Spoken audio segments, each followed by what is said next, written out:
Hello everyone, welcome to my political journalism news channel. The story for today is a man has made an extraordinary act of defiance against his home country as thousands protest the Russian assault on Ukraine in Melbourne.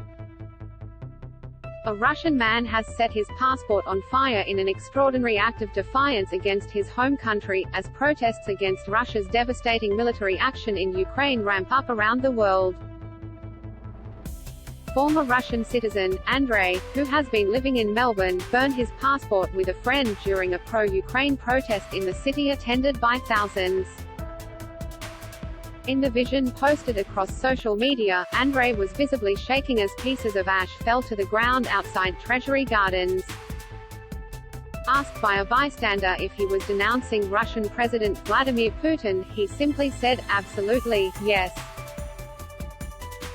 Curse him and everything he stands for." Andrei said, "I hope he will not live for much longer." Furious anti-war protests have unfolded across the world, with thousands taking to city streets in the UK, France, Spain, Germany, Turkey, the Netherlands, Montenegro, Cyprus, Japan, Norway, Sweden, Italy and others. Many have congregated outside Russian embassies donned in blue and yellow and waving Ukrainian flags as they spouted anti-war and anti-Putin messages. Protests in dozens of Russian cities also broke out this week, with police detaining at least 1,400 people who shouted angrily for the end of the war. Similar protests have occurred in Australian cities, but Sunday's protest in Melbourne has by far been the largest, attracting thousands of people. People from Victoria's Ukraine and Russian communities turned up at a rally to show their support, urging world leaders to help Ukraine.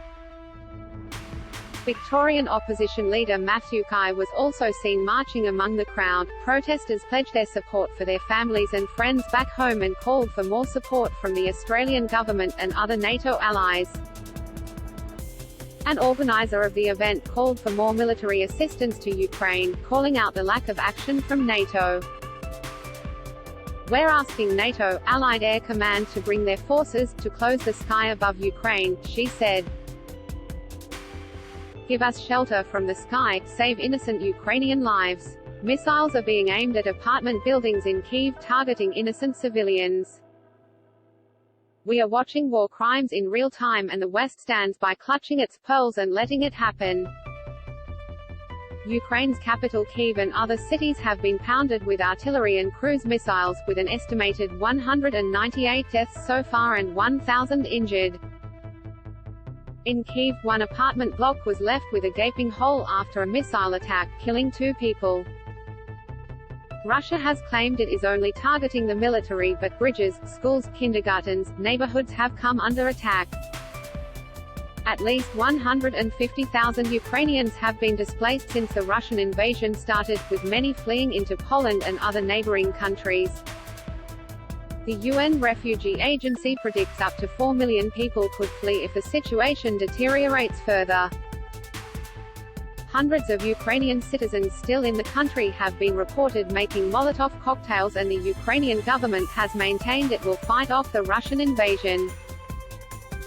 On Sunday, Australian Prime Minister Scott Morrison said he would work with the United States and the United Kingdom to provide lethal aid to Ukraine. Australia is also providing cybersecurity support to Ukraine to help defend it from Russian cyber attacks. Mr. Morrison said the government was still considering whether to expel Russia's ambassador to Australia. Visa applications from people in Ukraine will also be given the highest priority. That is all for today news. Thank you for watching to my channel. Please be sure to leave your comment and subscribe below for more news update.